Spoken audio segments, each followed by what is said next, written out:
Oke, hari ini kita mau bicara soal fully accepted ya. Kita mau doa dulu.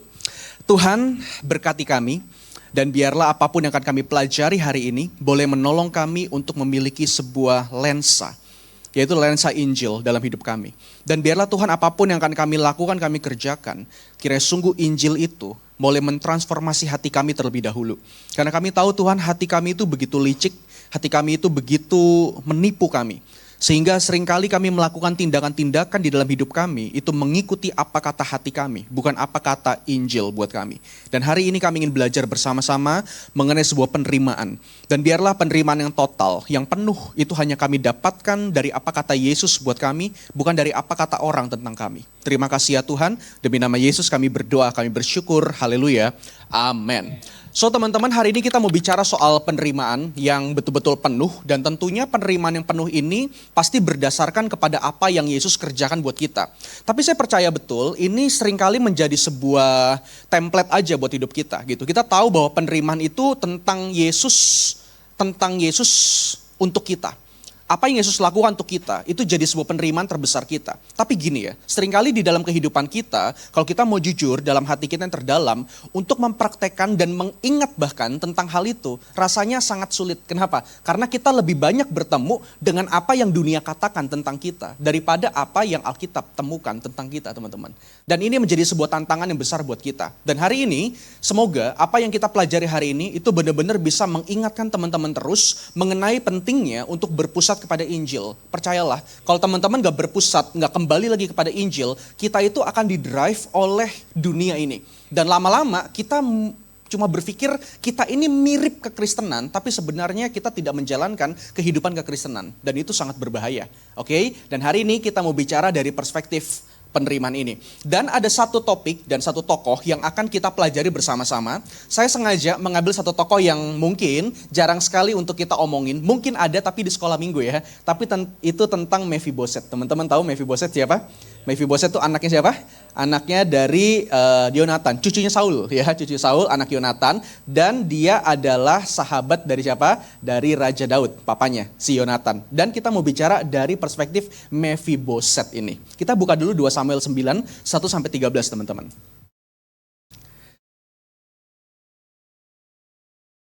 Oke, kita akan bacakan silih berganti teman-teman ya.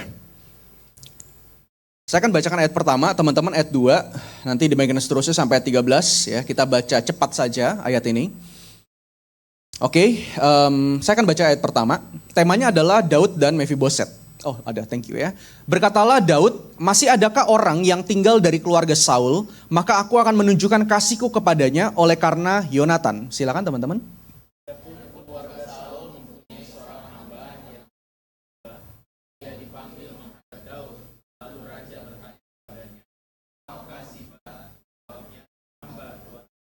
Ayat ketiga, kemudian berkatalah raja, tidak adakah lagi orang yang tinggal dari keluarga Saul, aku hendak menunjukkan kepadanya kasih yang dari Allah.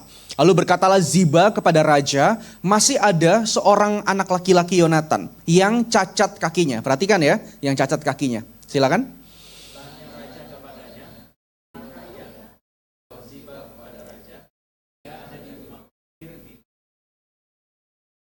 Oke, teman-teman perhatikan tadi ada satu kata apa di mana? Di Lodebar ya. Jadi tadi kakinya cacat dan dia ada di mana? Di Lodebar. Nanti ini jadi kunci buat kita memahami teks ini. Boleh dilanjutin lagi ayat 5. Sesudah itu Raja Daud menyuruh mengambil dia dari rumah Makir bin Amiel dari Lodebar. Silakan ayat 6.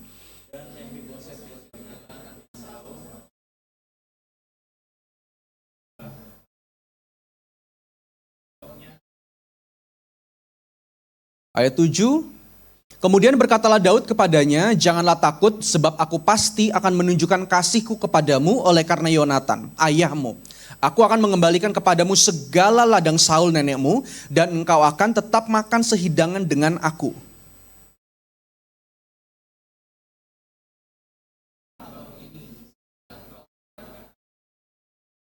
Ayat 9. Lalu raja memanggil Ziba hamba Saul itu dan berkata kepadanya, segala sesuatu yang adalah milik Saul dan milik seluruh keluarganya kuberikan kepada cucu tuanmu itu.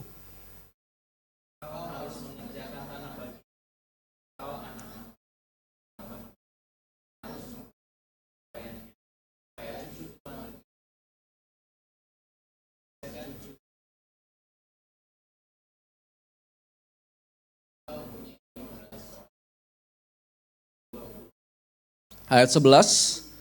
Berkatalah Ziba kepada raja, hambamu ini akan melakukan tepat seperti yang diperintahkan tuanku raja kepadanya. Dan Mefiboset makan sehidangan dengan Daud sebagai salah seorang anak raja.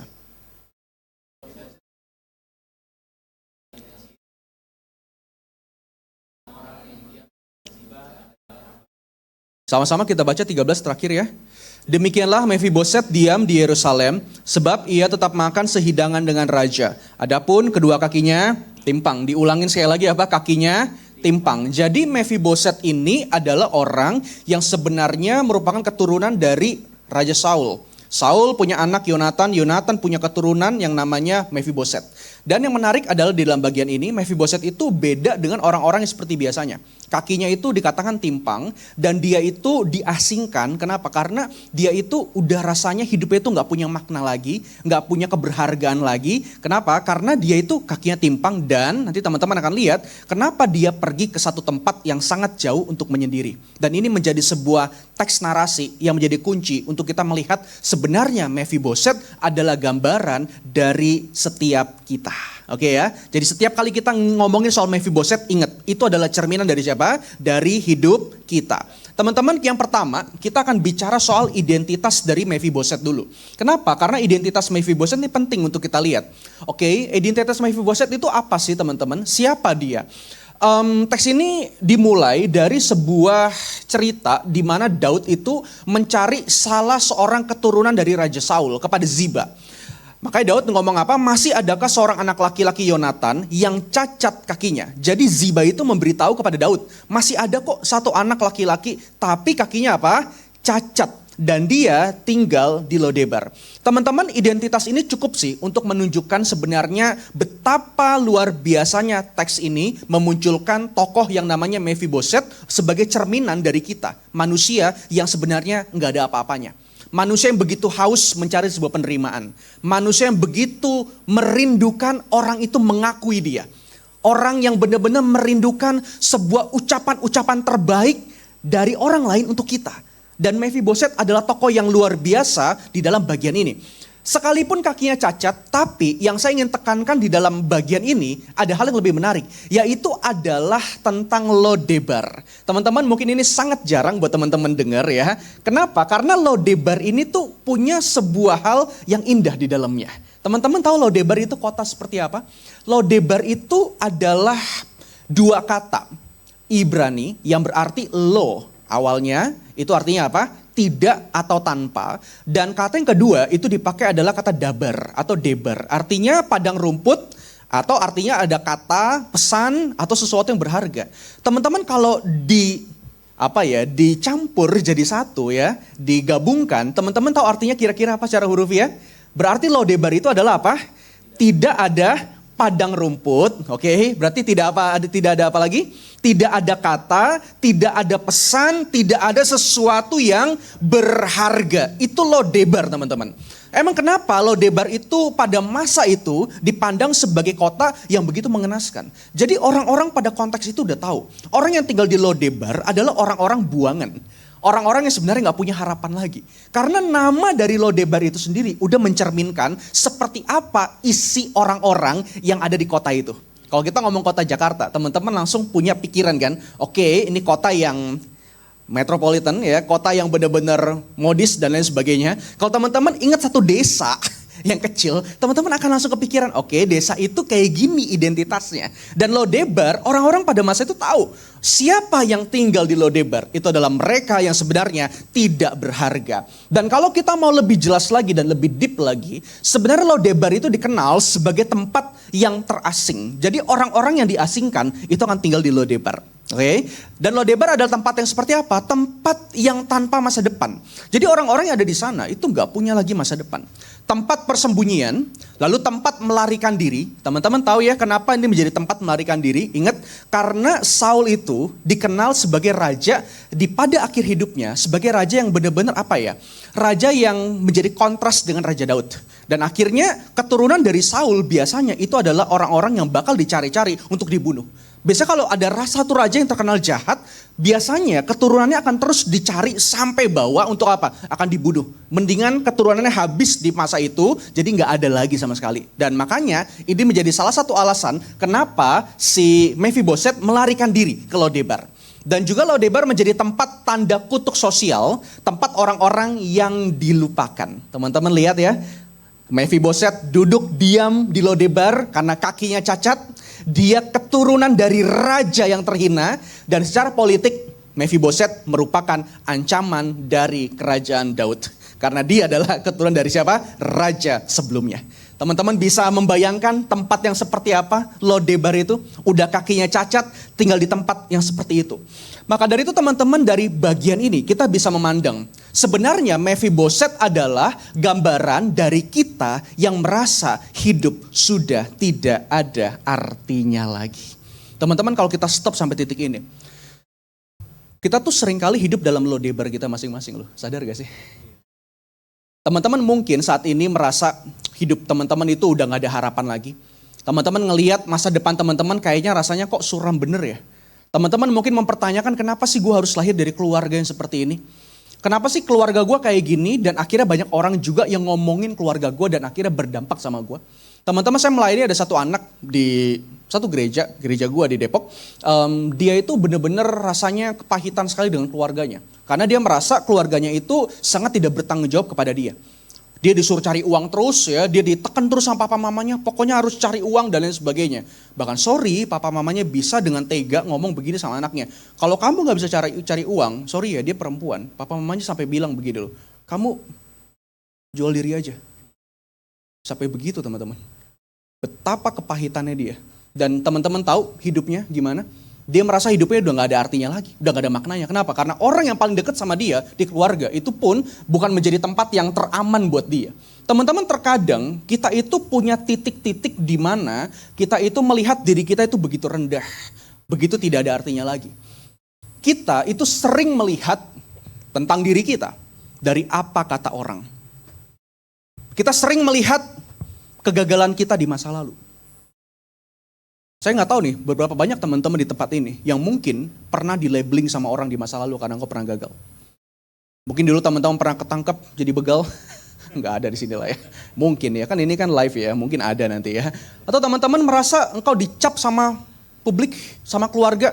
Kamu nih anak yang udah gagal, kamu nih anak yang kurang ajar, anak yang seperti apa. Teman-teman, oke, kita pernah melihat ada kegagalan di masa lalu kita, atau kita juga sering melihat kekurangan fisik kita. Sorry, mungkin ada di antara kita yang fisiknya mungkin kurang, dan teman-teman merasa itu menjadi hal yang berat buat saya, atau kita sering melihat juga kelemahan kita. Ada orang-orang yang memang dilahirkan dengan hal yang spesial, hal yang unik gitu. Tapi banyak orang gak bisa melihat keunikan itu. Contohnya begini, kita itu diciptakan gak semuanya itu punya pikiran yang benar-benar kritis terhadap sesuatu. Ada orang yang dilahirkan, itu tuh memang perasaannya tuh jauh lebih kuat daripada pikirannya. Andai kata orang yang perasaannya lebih kuat daripada pikirannya, bertemu dengan circle orang-orang yang pemikirannya sangat kuat, bisa bayangin apa yang terjadi dengan orang itu? Bisa nangis genjer teman-teman, bener gak? Dipandang bodoh, bener gak? Dipandang gak bisa mikir. Biasanya kalau dalam rapat, orang ini bakal ngomong gini, ya gue ikut aja deh. Oke ya, biasanya dalam rapat dia bakal bilang, ya bagus juga sih, oke lah. Beda sama orang yang critical thinking gitu. Dia bakal bisa mikir dengan dalam gitu. Nggak bisa loh. Pastor kayaknya harus begini deh, komunitas kita. Kayaknya harus begini deh. Ingat ya, orang yang perasaannya lebih kuat akan lebih cenderung apa? Ya udahlah gimana aja lah, yang penting ada inilah gitu ya. Ada sesuatu lah. Tapi teman-teman tahu, biasanya ketika dia nggak sadar tentang keunikannya, dia bisa kena mental tuh di situ. Karena dia merasa apa? Dia lemah. Padahal dia nggak lemah teman-teman. Dan gue nggak percaya tiap kita tuh benar-benar diciptakan oleh Tuhan itu dengan titik terlemah. Dan kita dikenal sebagai orang yang lemah. Bukan itu teman-teman. Tuhan itu memberikan sebuah keunikan. Injil itu akan memunculkan diri kita yang apa adanya. Betul, kita memang manusia berdosa. Tapi di titik itu juga Tuhan ingin mengingatkan kepada kita. Sekalipun kamu adalah manusia berdosa, aku tuh memberikan harapan dalam hidupmu loh. Ada sebuah keunikan yang Tuhan tanam buat kita untuk bisa memberitakan Injil itu lebih efektif kepada banyak orang. Dan lewat apa? Lewat keunikan kita. Jangan-jangan orang yang critical thinking itu juga adalah orang yang lemah di dalam perasaan. Pernah gak ketemu sama orang, misalnya kita datang sama orang, kita ngomong sama orang ini, lu tahu gak dia tuh lagi, ada orang lagi sakit loh, kayak gini. Orang yang perasaannya lemah teman-teman, dia kan langsung mikir gini, itu mah gara-gara dia kemarin, jajannya sembarangan, gue udah ngomong dari kemarin dia tuh gini, rasain sendiri udah sakit. Tapi orang yang perasaannya kuat, itu kan lebih empati teman-teman. Dia kan lebih bilang, kasihan lu gak boleh gitu, yuk kita doain yuk kita beliin bubur yuk kita ngapain yuk gitu. Beda loh. Dan terkadang kita itu merasa lemah, kenapa? Karena kita berada di circle yang memang bukan titik kekuatan kita. Atau titik keunikan kita. Tapi terkadang ini yang sering kita lihat dalam diri kita. Kita gak pernah memaksa diri kita untuk melihat apa uniknya kita dari Tuhan. Tapi kita fokusnya kepada apa? Kelemahan di dalam diri kita. Dan kita juga sering kali melihat bahwa kita itu adalah orang yang tidak berhasil. Apapun yang terjadi dalam hidup teman-teman, percayalah. Tanpa kita sadari, kita juga tinggal di dalam Lodebar itu. Apa yang jadi teriakan teman-teman hari ini? Apa yang jadi teriakan kita hari ini? Dimana kita berteriak di Lodebar kita, Tuhan aku gak diakui, Tuhan aku kok kayak gini, Tuhan aku kok kayak gini. Apa yang teman-teman teriakan hari ini sama Tuhan? Mungkin orang lain gak lihat, tapi saya tahu Tuhan tuh tahu apa yang dalam hatimu. Mungkin kau bisa enak di depan orang, kau ketawa, kau bisa pelayanan, kau bisa happy, tapi dalam hatimu mungkin ada sebuah kesedihan yang paling dalam.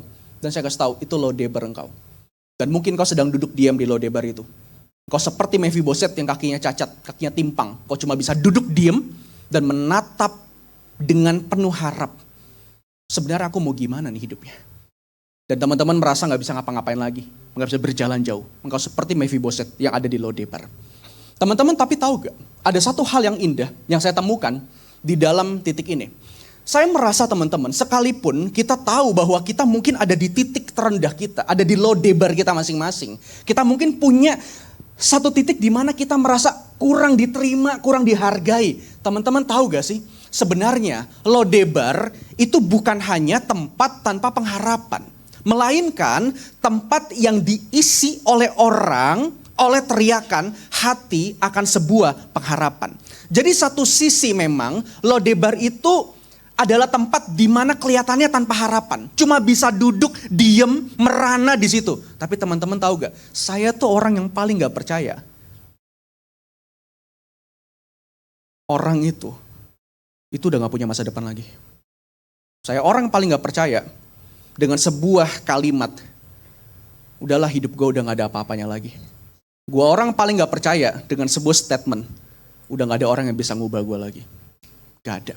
Sebenarnya kalau kita mau jujur ya, waktu kita ada di dalam Lodebar kita merasa kita ngomong kayak gitu, kita harus jujur. Sebenarnya di titik kita lagi duduk di situ, kita merana dengan hidup kita harus jujur. Kita itu berteriak di dalam hati tentang sebuah pengharapan loh teman-teman.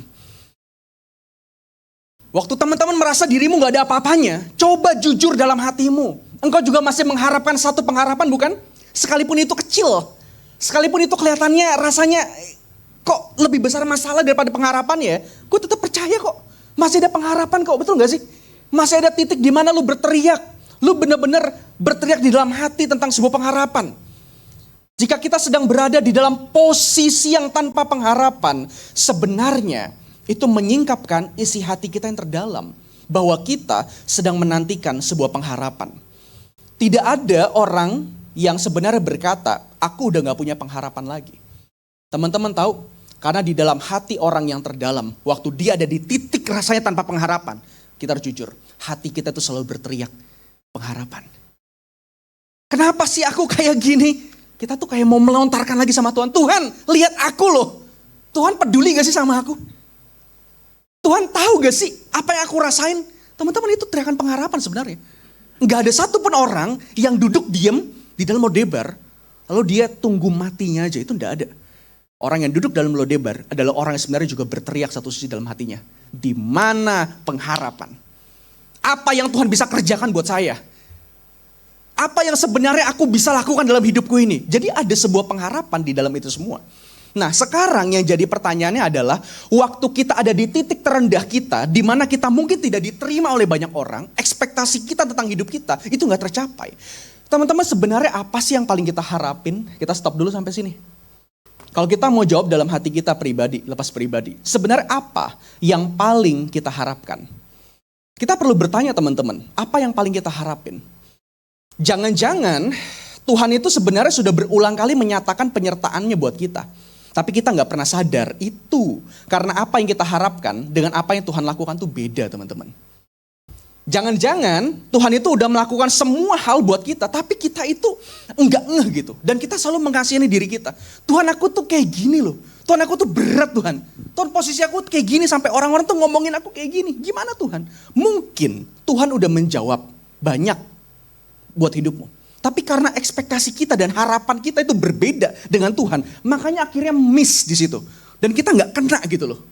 Lalu Tuhan tuh udah baiknya banyak gitu. Tapi kita nggak pernah sadar. Kalau kita miss dalam hal itu, balik lagi, apa yang kita harapin? Teman-teman, di waktu kita dipandang rendah oleh orang lain, karena kita pernah gagal, karena kita mungkin punya kekurangan fisik, karena mungkin kita lemah dalam banyak hal, dan mungkin kita belum berhasil. Apa yang paling kita harapkan? Jika jawabannya adalah kita mau menunjukkan bahwa kita itu bukan orang gagal, kalau jawabannya adalah kita itu ingin menunjukkan bahwa kita itu nggak kurang secara fisik, kalau jawabannya adalah kita itu ingin menunjukkan bahwa kita nggak lemah dan kita berhasil, itu artinya ada sesuatu di luar Kristus yang menjadi harapan dalam hidup kita. Coba, teman-teman hari ini, itu merasa nggak diterima dalam hal apa?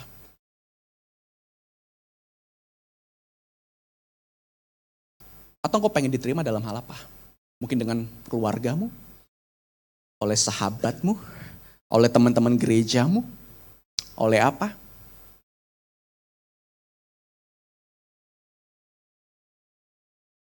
Kalau teman-teman bisa jawab dan harapannya adalah, jawabannya adalah itu, misalkan ya ada orang, aduh aku tuh pengen loh sebenarnya diterima bener-bener. Kenapa? Aku tuh pengen diterima karena apa sih? Karena aku tuh sebenarnya baik. Tapi kenapa orang lain tuh ngeliat aku tuh kayaknya apa ya?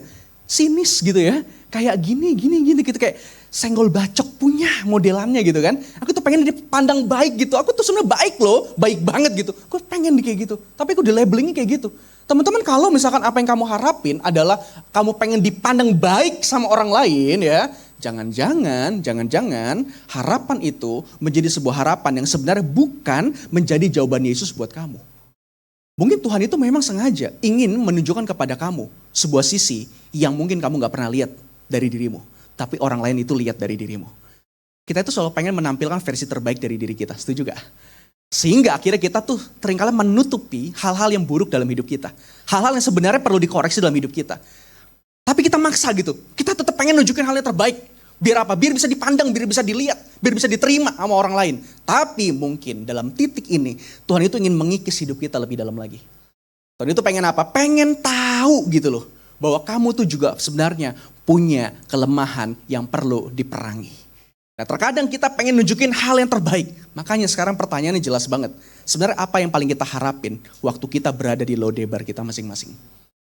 Kalau misalkan jawabannya itu adalah sesuatu di luar Yesus. Kita pengen tampil lebih baik di waktu kita kurang. Kita pengen menunjukkan sebuah hal yang indah di waktu kita dipandang rendah. Teman-teman, itu semua bicara soal apa? Itu semua sesungguhnya bicara soal apa yang bisa engkau lakukan dan kau tunjukkan di depan orang lain. Dan itu hanya akan mengangkat kemuliaanmu sendiri. Dan Tuhan itu bisa-bisa ada di sisi yang lain. Dan itu menjadi sebuah pertanyaan buat kita semua. Teman-teman, hal ini itu begitu menusuk kita. Kenapa? Karena kita sebenarnya begitu haus akan sebuah penerimaan. Semua alasan yang akhirnya mengharuskan kita itu punya semua itu. Karena kita mau diterima oleh keluarga kita, oleh lingkungan kita, oleh gereja kita. Sehingga kita gagal untuk mendapatkannya. Teman-teman tahu, ujung-ujungnya kita akan menjadi orang yang mengerikan. Kita akan menjadi orang yang akan membuat orang itu merasa enggak enak bertemu dengan kita. Waktu itu saya sudah pernah jelasin di dalam bagian ini. Orang yang punya berhala penerimaan adalah orang yang akan membuat orang lain itu merasa terkondisikan dengan hidupnya. Teman-teman pernah gak ketemu sama orang yang teman-teman sadar dia itu tuh penerimaannya tinggi banget. Kalau andai kata kita gak sanjung aja, itu bisa ngambek loh teman-teman. Coba lihat muka-mukanya, ada gak di sini orangnya? Bisa habis pelayanan gitu kan, kalau gak disalamin, Yusuf lo keren banget, ternyata lo bisa main keyboard, gue baru tahu gitu kan.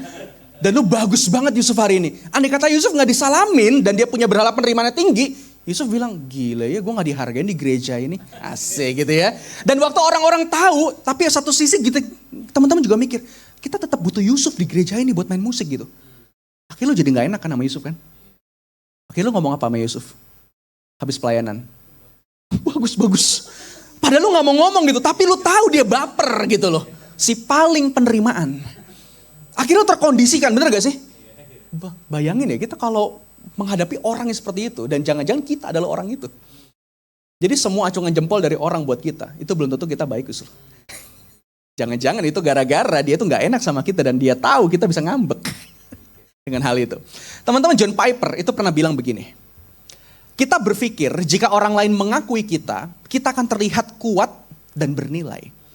Namun sebaliknya, kehausan akan validasi itu sendiri menunjukkan bahwa kita sedang merasa tidak cukup kuat. Dan kita tidak cukup percaya diri. Wow. Kita baca kalimat ini yuk. 1, 2, 3. Kita berpikir jika orang lain mengakui kita akan terlihat kuat dan bernilai. Namun sebaliknya, kehausan akan validasi itu sendiri menunjukkan bahwa kita sedang merasa tidak cukup, tidak kuat, dan tidak percaya diri. Ini perkataan yang luar biasa kan? Dan dari sini kita bisa melihat bahwa sebenarnya Mephiboset itu adalah simbol dari berhala penerimaan kita. Teman-teman tahu kira-kira apa yang diharapkan Mephiboset waktu dia duduk di Lodebar?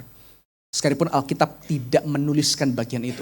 Tapi secara manusia kita bisa berpikir, kakinya cacat. Yang dipikiran Mephiboset mungkin dia berteriak, kenapa kaki saya cacat? Andai kata kaki saya nggak cacat, saya mungkin bisa lari di kota dan saya nunjukin kepada banyak orang yang udah menghina saya gara-gara kaki saya cacat ini. Tuhan pulihkan kaki saya. Mungkin dia lagi duduk teman-teman, di titik itu, di Lodebar itu. Dan dia berteriak di dalam hatinya. Tuhan, banyak orang yang udah menghina aku gara-gara aku keturunan Saul. Please Tuhan, aku mau nunjukin kepada mereka bahwa aku itu gak seperti apa yang mereka pikirkan gitu. Teman, sekalipun duduk di Lodebar gitu. Teriakan hatinya itu betul-betul jelas. Seperti teriakan hati setiap kita. Dan itu adalah teriakan hati manusia yang berdosa teman-teman. Jadi orang yang ada di dalam titik tanpa pengharapan itu akan selalu berteriak, gimana caranya saya bisa keluar dari sini? Tapi lihat tujuannya apa? Untuk menunjukkan kepada banyak orang tentang siapa diri dia. Dan teman-teman, ini ada sebuah teriakan sebenarnya yang lahir dari hati orang yang duduk di Lodebar. Teman-teman, yang terakhir kita akan coba melihat kalau begitu kita perlu memandang kepada identitas kita di dalam Kristus. Teman-teman tahu identitas di dalam Kristus itu adalah identitas yang benar-benar clear buat kita. Dan identitas yang bisa membuat kita itu menjadi pribadi yang begitu bermakna. Sangat dalam. Ayat 1, ayat 5 dan ayat 6. Ini bagus banget teman-teman. Kita lihat pelan-pelan. Ada 3 penekanan di dalam bagian ini. Saya akan bacakan. Berkatalah Daud, masih adakah orang yang tinggal dari keluarga Saul? Maka aku akan menunjukkan kasihku kepadanya oleh karena Yonatan. Sesudah itu, Raja Daud menyuruh mengambil dia dari rumah Makir bin Amiel dari Lodebar. Dan Mephiboset bin Yonatan bin Saul masuk menghadap Daud. Ia sujud dan menyembah. Kata Daud, Mephiboset. Teman-teman coba kita perhatiin. Penekanan yang pertama. Waktu Daud mencari Mephiboset yang timpang kakinya. Yang ada di Lodebar. Saya tanya, Daud nyari Mephiboset karena kehebatan Mephiboset atau bukan? Coba jawab. Kalau dari teks ini teman-teman jawabannya apa? Oleh karena siapa? Karena bapaknya kan? Jadi Daud itu mencari Mephiboset bukan karena siapa? Mephibosetnya. Terkadang kita seperti Mephiboset yang mungkin duduk di Lodebar berpikir, kalau kakinya tidak timpang, Raja Daud akan cari. Kalau status sosialnya pulih, pasti dia akan diakui. Betul enggak? Kalau kita jadi Mephiboset, kita akan berpikir hal yang seperti itu kan? Kalau ada kata publik tahu, saya ini sudah pulih namanya, sudah punya sesuatu, orang akan hargain saya, tidak akan cari saya. Tapi masalahnya, saya mau tanya, waktu Daud cari Mephiboset, kakinya masih timpang gak? Dia masih di Lodebar gak? Dia masih jadi orang yang dipandang rendah gak? Masih, yes. Dan hal ini mematahkan semua hal yang kita pikirkan tentang yang tadi. Kita berpikir dengan apa yang mungkin kita punya, dengan apa yang mungkin kita bisa hasilkan, dengan apa yang mungkin kita bisa capai, itu bisa membuat orang terkesima dengan kita. Of course dalam titik ini, mungkin Raja Daud akan terkesima dengan Mephiboset. Tapi teks ini indah banget kan? Oleh karena apa? Yonatan. Ini balik kepada perjanjian dan kita nggak usah bahas bagian ini. Yang kedua teman-teman, ada penekanan Raja Daud menyuruh mengambil dia. Si Mephiboset ini nggak bisa kemana-mana dari Lodebar, tapi teman-teman lihat Daud yang berinisiatif untuk mengambil dari Lodebar si Mephiboset ini dan dibawa ke kerajaan. Dan teman-teman tahu identitas yang ketiga ini bicara apa? Kata Daud Mephiboset. Teman-teman di sini menarik ya. Daud itu nggak memanggil Mephiboset sebagai identitas yang negatif. Waktu Alkitab itu memanggil dengan sebutan nama, itu personal banget. Mungkin hari ini engkau nggak pernah dipandang namamu. Mungkin engkau merindukan namamu disebut. Mungkin hari ini engkau begitu merasakan dan merindukan bahwa kapan sih aku itu benar-benar dihargai gitu. Namaku tuh dihargai gitu. Teman-teman hari ini engkau nggak perlu cari dari orang lain. Karena waktu Daud memanggil dengan sebutan Mephiboset. Ingat loh, Daud itu adalah bayang-bayang dari siapa? Dari Kristus yang sempurna. Dan Mephiboset adalah gambaran dari kita yang berdosa. Dan waktu Daud adalah gambaran dari Yesus yang sempurna, bayang-bayang dari Yesus yang sempurna. Ini jelas menunjukkan kepada kita bahwa di titik di mana kita lagi nggak ada artinya, kita merasa bahwa hidup kita itu nggak punya makna, di situ Yesus malah menyapa kita dengan sangat hangat. Engkau mungkin berpikir nggak mungkin ada orang yang ingat sama nama gue kalau gue belum berhasil. Nggak mungkin ada orang yang bisa notice soal gue kalau gue belum melakukan ini dan itu. Hari ini itu beda. Yesus menyebut namamu secara personal. Teman-teman, gue pernah ada di posisi seperti itu. Dulu gue berpikir waktu gue kecil, gue benci sekali dengan banyak orang yang menghina keluarga.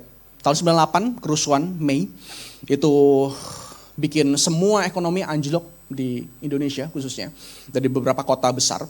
Dan papa gue itu terdampak salah satunya. Jadi papa itu dulu kerja di Toyota, akhirnya di PHK. Akhirnya di situ nggak punya pekerjaan. Mama cuma jadi tukang jahit pada waktu itu. Dan waktu 98 itu akhirnya papa dan mama memutuskan untuk bikin susu kacang. Ya udah akhirnya mereka bikin susu kacang sampai membiayai gue sampai kuliah, sampai lulus teman-teman. Tapi teman-teman tahu dalam proses itu sangat nggak mudah. Gue itu sering kali mendapatkan sebuah perkataan-perkataan yang nggak enak dari banyak orang. Tahu ya, orang yang jual susu kacang dulu itu cuma 2.000. Gue inget banget loh, nyokap gue itu kalau setiap bokap gue udah pulang jualan ya, itu kumpulin duit 2.000, dijadiin satu jadi 10.000, diklip jadi satu 10.000. Gue inget dan semua koin-koin itu udah masuk dalam celengan. Dan celengan gede itu akan dibuka waktu kita itu mau masuk semester baru. Anaknya ada 3. Jadi uang celengan itulah akhirnya menjadi uang tabungan kita bersama. Sama gue sama adek gue yang 2 lagi di bawah. Dan teman-teman tahu proses itu sulit banget. Gue sampai mau les itu sampai nggak bisa. Dan gue bilang sama nyokap waktu itu, mama aku mau les ini dong. Nyokap gue cuma bilang, kita mana ada uang. Emang bener-bener gak punya uang sama sekali. Buat les. Jadi gue tuh gak pernah ngerasain dari SD itu les tuh kayak gimana. Karena gue pengen banget, tapi gak pernah. Teman-teman gue pulang sekolah itu masih les ya. Kayak dulu tuh kalau bisa les tuh pride-nya mantep gitu. Zaman dulu ya.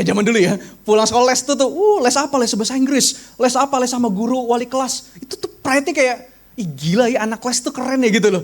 Gue juga pengen gitu, tapi gue gak bisa. Karena nyokap gue gak ada uang. Dan ada orang yang juga ngomong, dan gue inget banget kalimatnya dia bilang gini, Michael mah ya, ini mah ujung-ujung bakal jadi preman tau gak? Dia gak bakal jadi apa-apa, dia bakal jadi preman. Lihat aja tuh gayanya kayak gitu. Emang betul, waktu SMP, SMA, gaya gue amburadul gitu. Udah kayak anak-anak pinggir jalan begitulah gaya-gayanya ya. Celana street segala macam, pokoknya buruk lah pada waktu itu. Orang akhirnya menganggap gitu, dan itu gue inget loh, gue save di pikiran dan di hati. Dan gue bilang begini dalam diri gue. Suatu saat gue akan tunjukin sama orang-orang yang udah menghina gue akan jadi orang yang dikenal dan gue bakal jadi orang yang oke di masa akan datang. Gue akan tunjukin itu. Gue tanya sama kalian, banyak gak contohnya orang di dunia ini yang akhirnya berhasil dengan sebuah cerita yang mirip dengan itu? Dulu dia pernah dihina oleh orang lain. Banyak kan yang cerita kayak gitu, saya bisa sukses, kenapa? Karena dulu saya dihina. Makanya saya mau nunjukin bahwa saya bisa gitu kan. Teman-teman bisa sukses gak pertanyaannya? Of course bisa. Bisa banget sukses. Tapi saya tanya, waktu lu sukses tujuannya apa? Tujuannya untuk nunjukin kepada orang itu. Kalau lu bisa. Tapi lu gak pernah connect dengan Tuhan sebenarnya. Tentang anugerah itu apa. Makanya orang yang di-drive sama hal-hal seperti itu akan muncul tuh akhirnya. Sebuah pikiran-pikiran seperti itu. Gue harus bisa. Kenapa? Karena gue buat tunjukin pada orang lain. Tapi hari ini teman-teman lihat. Konsep Injil itu mematahkan itu semua. Bukan apa yang kita punya yang membuat kita berharga.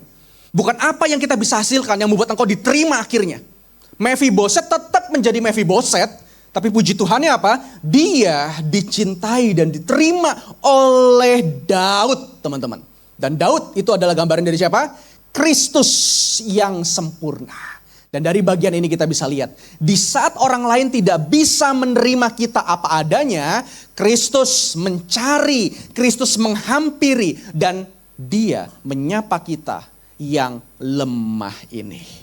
Nggak ada satupun teman-teman di tengah dunia ini yang mungkin bisa menerima kita waktu kita belum ada apa-apanya. Tapi Kristus itu melakukan hal yang sebaliknya. Dan ayat yang paling gue seneng adalah Roma 5 ayat 8. Kita baca ayat ini teman-teman yuk. 1, 2, 3. Akan tetapi Allah menunjukkan kasih-Nya kepada kita oleh karena Kristus mati untuk kita ketika kita masih berdosa. Penekanannya apa? Ketika kita masih berdosa. Jadi waktu kita kayak Mephiboset nggak ada apa-apanya, belum bisa menghasilkan, belum bisa melakukan yang spektakuler. Dikatakan apa? Yesus mati buat kita. Bukan ketika lu sudah bisa pelayanan, bukan ketika lu sudah bisa sukses menunjukkan banyak hal ke tengah dunia atau tengah keluarga, Yesus mati buat tuh. No, tapi waktu kita belum ada apa-apanya. Dan buat gue ini adalah sebuah nilai Injil. Dan nilai Injil itu bukan nilai dunia. Injil berbanding terbalik dengan apa yang ada di sekeliling kita. Di saat kita merasa tidak ada pengharapan lagi karena kita tidak berguna, Kristus malah mencari kita dengan sengaja. Dan ini adalah sebuah nilai Injil. Teman-teman, dan ayat terakhir, itu ada di ayat 7 dan ayat 13. Teman-teman coba lihat deh. Ini penting ya ayat terakhir ya. Ayat terakhir ini menjadi sebuah ayat kesimpulan yang sangat indah sebenarnya. Ayat 7 itu bilang begini. Kemudian berkatalah Daud kepadanya. Apa yang Daud ngomong teman-teman? Jangan takut. Sebab aku pasti akan menunjukkan kasihku kepadamu oleh karena Yonatan, ayahmu. Aku akan mengembalikan kepadamu segala ladang Saul nenekmu. Dan kau akan tetap makan sehidangan dengan aku. Demikianlah Mephiboset diam di Yerusalem. Sebab ia tetap makan sehidangan dengan raja. Adapun kedua kakinya apa? Timpang. Diulang sekali lagi. Coba saya tanya. Sekalipun Daud udah mencari Mephiboset, teman-teman. Kakinya sembuh gak? Saya kasih tahu ya. Waktu Alkitab 2 kali ngulangin. Makan sehidangan dengan aku. Makan sehidangan dengan raja. Itu tuh nunjukin bukan cuma makan biasa loh. Konsep orang Ibrani tentang makan sehidangan. Makan bareng-bareng. Itu adalah konsep relasi. Dan itu yang diikat oleh Daud kepada Mephiboset. Dan itu juga diikat oleh Yesus kepada manusia berdosa di zaman Yesus waktu berinkarnasi. Makanya jangan kaget waktu orang-orang Farisi itu sering marah sama Yesus. Ngapain kamu makan sama pemungut cukai? Ngapain kamu makan sama orang berdosa? Orang Farisi itu nggak bisa ngeliat itu. Kenapa? Karena buat mereka itu bukan cuma sekedar makan biasa. Tapi waktu makan berarti ada apa? Ada relasi yang deep lagi dibangun di situ. Jadi benar-benar connect banget gitu. Dan teman-teman lihat Mephiboset itu dikatakan apa? Makan sehidangan dengan raja. Dan itu menunjukkan sebuah relasi yang diikat, teman-teman. Dan balik lagi, relasi ini diikat kepada Mephiboset yang kakinya tetap timpang. Bukan kakinya udah oke. Jadi teman-teman sebenarnya penerimaan Tuhan itu tuh sebegitu dalam buat kita. Penerimaan Tuhan itu benar-benar sebegitu luar biasa buat kita. Dia itu gak pernah nuntut kita untuk cepat di dalam proses. Itu yang penting gini loh, Tuhan itu cuma pengen gini loh, kita tuh berproses aja. Tuhan itu enggak mengejar yang namanya instan buat kita. Wih kamu ya, udah 10 tahun percaya Tuhan udah baptis ya, ayo dong gitu. Itu mah cuma suara pastor kita biasanya. Ayo dong, bener gak ya kan? Ya mungkin Tuhan akan nge-push kita tapi dengan cara yang lain sih gue percaya gitu. Karena Tuhan mungkin tahu waktu kita bisa, kita juga bisa gagal loh. Waktu kita bisa oke, kita juga ada kalanya gagal juga gitu. Dan Tuhan sangat menghargai proses demi proses itu. Dan teman-teman tahu dalam titik ini, hal yang paling indah dari ayat ini itu adalah apa? Kata jangan takut. Teman-teman tahu gak kenapa dipakai kata jangan takut? Sebenarnya Daud itu tuh merepresentasikan tentang Kristus buat kita. Yesus tuh tahu loh teman-teman. Di dalam teriakan kita yang penuh dengan sebuah penerimaan. Sebenarnya jawaban terbesar buat kita itu bukanlah apa yang kita teriakin teman-teman. Waktu teman-teman berteriak, aku tuh pengen ini biar aku diiniin. Aku pengen ini biar aku diginiin. Aku pengen ini biar aku dapat ini. Sebenarnya jawaban Tuhan itu gak akan sampai kepada titik apa yang sebenarnya jadi harapan kita terkadang buat hidup kita. Kenapa? Karena Tuhan tahu masalah terbesarnya adalah hati kita. Makanya kenapa dipakai kata apa? Jangan takut. Itu semua masalah hati. Teman-teman gue percaya ya, sekalipun kita punya segala sesuatu yang kita harapkan itu. Kalau hati kita gak beres, kita akan tetap merasa gak bermakna kok. Kita akan tetap merasa kurang kok. Kita akan tetap merasa nggak bernilai kok. Kita akan tetap merasa nggak diterima kok oleh banyak orang. Kenapa? Balik lagi. Bukan apa yang Tuhan berikan buat kita jadi masalah. Tapi hati kita yang bermasalah. Makanya dalam titik ini, Daud mengatakan kepada Mephiboset apa? Jangan takut. Karena Daud ingin memastikan, you nggak perlu takut. Karena aku menerimamu apa adanya. Kamu gak perlu khawatir. Karena aku hadir buat kamu, benar-benar memeluk kamu di dalam segala kerentanan kamu. Kamu gak perlu takut. Dan pelukan itu teman-teman harusnya membuat kita sadar bahwa yang paling kita butuhkan itu adalah penerimaan yang sempurna, yang full dari Kristus buat kita. Yang terakhir, Kristus lebih tertarik memulihkan hati kita sebenarnya daripada memulihkan keadaan kita. Sewaktu kita berpikir keadaan kita harus dipulihkan agar kita lebih bermakna, no, itu bukan cara Tuhan. Cara Kristus adalah apa? Dia memulihkan hati kita yang penuh dengan berhala itu. Biar waktu kita nanti menerima banyak hal dari Tuhan, kita itu bisa benar-benar lempeng, lurus kepada anugerahnya. Bukan untuk menggunakan itu demi kemuliaan kita, demi keberhargaan kita. Tapi kita mengembalikan itu semua kepada kemuliaan bagi nama Tuhan. Ada amin teman-teman?